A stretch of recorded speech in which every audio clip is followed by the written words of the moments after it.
Hi guys! Alam nyo ba ang iPhone ay may secret settings yun siya guys?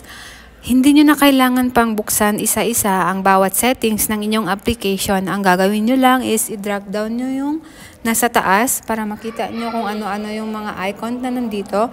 And then pindutin nyo lang po kung ano yung gusto nyong settings dito guys. For example, gusto nyo ipaliwanag or buksan ng inyong flashlight.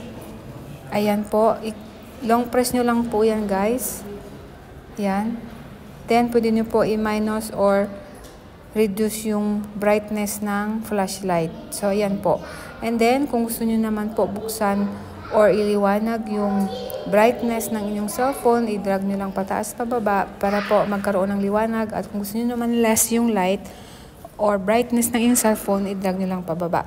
And then, guys, yung volume din, i-drag nyo lang pataas at pababa to lesser or to minimize the volume.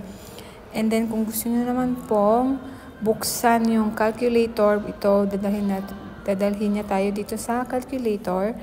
Then, ang next yung gusto nyong buksan guys is yung Bluetooth. Tingnan natin, nandito lahat siya. Kung gusto nyong i-turn on or i-turn off yung mga icons na nandito guys, subukan nyo po para hindi na po kayo mahirapan pang puntahan yung bawat settings ng inyong application.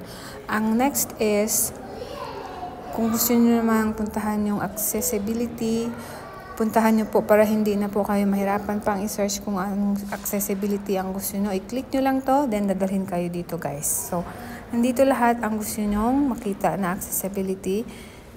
Ayan, assistive touch, background sounds, classic invert, color filters, control nearby devices, dim flashing lights, full keyboard access, increased contrast, left and right balance, live captions, live speech, magnifier, reduce motion, reduce transparency, reduce white point, smart invert, speak screen, switch control, voice over, at saka zoom. And then, yung next na gusto nyong buksan guys, puntahan nyo lang yung, basta always remember na long press nyo lang yung icon na ito guys. So, ito yung timer. Kung gusto nyo mag-timer, i-click, long press nyo lang po ito. Then, kung gusto nyo naman puntahan yung settings ng focus, ayan, i-double or i-long press nyo lang po, or kung gusto nyo mag-out, i-double click nyo lang. Ayan po guys. Then, yung screen mirroring. Ayan. Lahat po na settings na gusto nyong puntahan guys, nandito na po lahat. Hindi nyo na kailangan pang pumunta doon sa main settings ng iPhone. Ang next secret settings ng iPhone guys is ito. Kung gusto nyo pong mag-edit ng photo, i-click nyo lang yung edit. And then pindutin nyo po yung pen na sa taas guys. Click nyo lang yan. Tapos nakita nyo po itong may plus button dito. Click nyo po ito. Then, meron pong nakasabi dito ng mga options or choices kung anong gusto nyong edit or i-edit guys. Add stickers, description, add text, add signatures, add shapes.